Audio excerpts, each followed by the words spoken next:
In a time long ago, in the heart of the vast and ancient Australian outback, there existed a world that was vibrant and full of life. The sun would rise over the rugged landscape, casting a golden hue over the land, and the animals would begin their day with the promise of adventure and sustenance. But one fateful day, the world was struck by a terrible drought. The once flowing rivers and streams had dried up, and the earth had become parched and cracked. The vibrant life that once thrived in this land was now struggling to survive. All the water had mysteriously disappeared, leaving behind a barren and desolate landscape.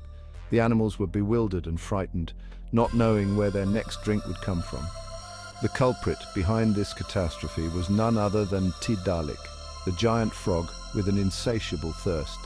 Tiddalik was no ordinary frog. He was enormous, and his thirst was unquenchable. In his greed, Tiddalik drank all the water he could find. He drank from the rivers, the streams, and the waterholes, leaving none for the other animals or the land. His belly swelled with the stolen water, and he showed no signs of stopping. As a result, the land began to suffer.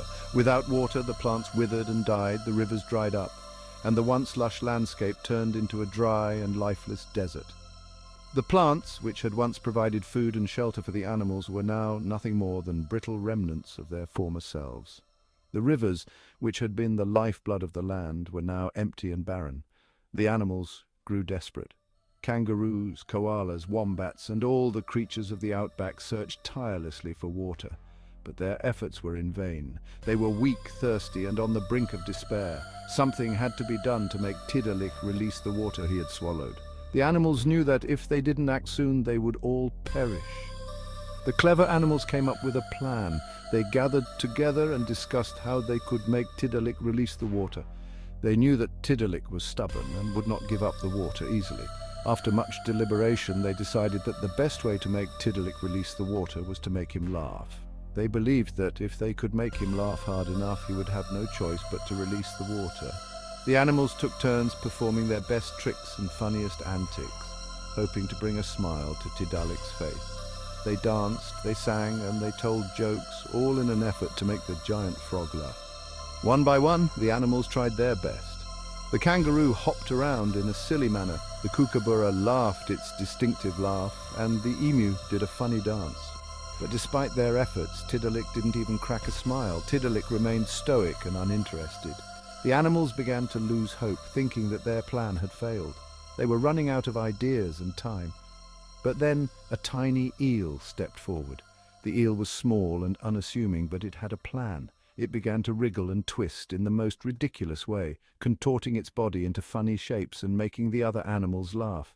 Tiddalik watched the eel's antics with growing interest. He tried to hold it in, but the eel's performance was too much. Finally, Tiddalik couldn't hold it in any longer. He burst out laughing, a deep, rumbling laugh that shook the ground.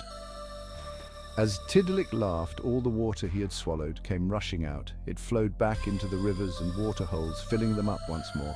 The land began to revive, and the animals rejoiced.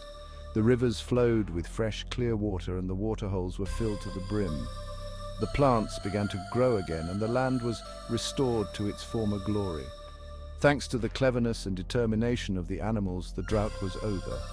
The balance of nature was restored, and the land was once again a place of abundance and life.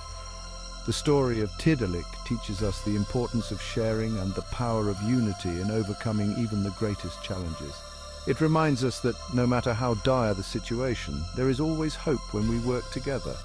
The animals learned a valuable lesson that day. They learned that greed and selfishness can lead to disaster, but by working together and sharing, they could overcome any obstacle. And so the tale of Tiddalik was passed down through generations, a timeless reminder of the importance of community, cooperation, and the spirit of sharing. The animals lived in harmony and the land flourished, a testament to the power of unity and the wisdom of the ancient tale.